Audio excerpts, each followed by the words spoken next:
शक्तिमान पिता धन्यवाद करते हैं आज के सुंदर बाइबल अध्ययन के लिए। खुदावन हर एक को बड़ी बरकत दे पिता, आशीष कर यीशु नाम से मांगते हैं, आमीन। हम पढ़ेंगे व्यवस्था विवरण 26 अध्याय, पहली उपज का अर्पण।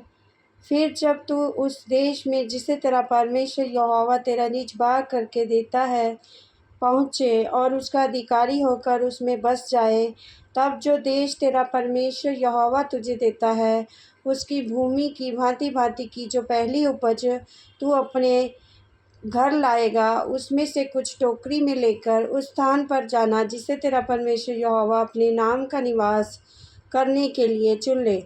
और उन दिनों में याजक के पास जाकर ये कहना, मैं आज तेरे परमेश्वर यहोवा के सामने निवेदन करता हूँ कि परमेश्वर ने हम लोगों को जिस देश में रहने की हमारे पूर्वजों से शपथ खाई थी उसमें मैं आ गया हूँ।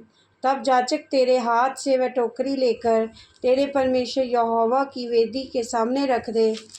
तब तू अपने परमेश्वर यहोवा से इस प्रकार कहना, मेरा मूल पुरुष एक आरामी मनुष्य था जो मरने पर था, और वह अपने छोटे से परिवार समेत मिस्र को गया और वहाँ परदेशी होकर रहा।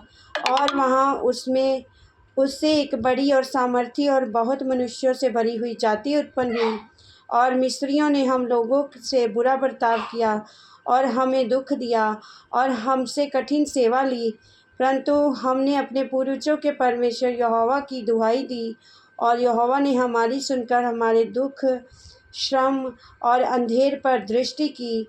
और यहोवा ने बलवन्त हाथ और बढ़ाई हुई भुजा से अति भयानक चिन्ह और चमत्कार दिखलाकर हमको मिस्र से निकाल लाया और हमें इस स्थान पर पहुंचाकर देश जिसमें दूध और मधु की धाराएं बहती हैं हमें दे दिया है।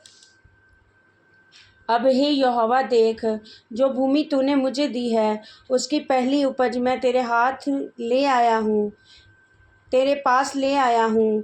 तब तू उसे अपने परमेश्वर यहोवा के सामने रखना, यहोवा को दंडवत करना, और जितने अच्छे पदार्थ तेरा परमेश्वर यहोवा तुझे और तेरे घराने को दे, उनके कारण तू लेवियों और अपने मध्य के रहने वाले परदेशियों सहित आनंद करना।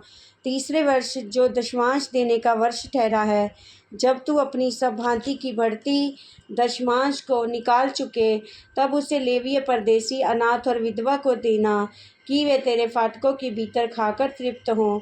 और तू अपने परमेश्वर यहोवा से कहना, मैंने तेरी सब आज्ञाओं के अनुसार पवित्र ठहराई हुई वस्तुओं को अपने घर से निकाला और लेवीय, परदेशी, अनाथ और विधवा को दे दिया है।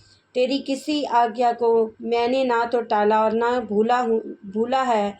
और उन वस्तुओं में से मैंने शोक के समय नहीं खाया और ना उसमें से कोई वस्तु अशुद्धता की दशा में घर से निकाली और ना कुछ शोक करने वालों को दिया।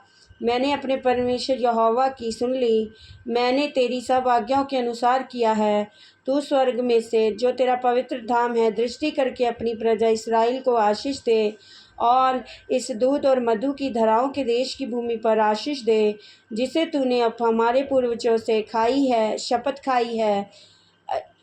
हुई शपथ के अनुसार हमें दिया है, परमेश्वर की निज प्रजा। आज के दिन तेरा परमेश्वर यहोवा तुझको इन्हीं विधियों और नियमों को मानने की आज्ञा देता है, इसलिए अपने सारे मन, सारे प्राण से इनके मानने में चौकसी करना।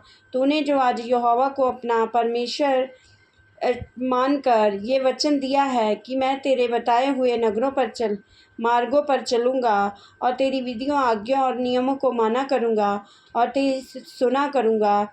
और यहोवा ने भी आज तुझको अपने वचन के अनुसार अपना प्रजा रूपी निज धन संपत्ति माना है, और तू उसकी सब आज्ञाओं को माना करे, और कि वह अपनी बनाई हुई सब जातियों से अधिक प्रशंसा, नाम और शोभा के विषय में तुझको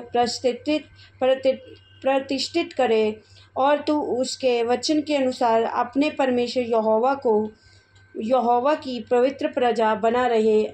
आमीन। इस वचन के द्वारा प्रभु ब्लेस करेंगे सबको। जय मसीह।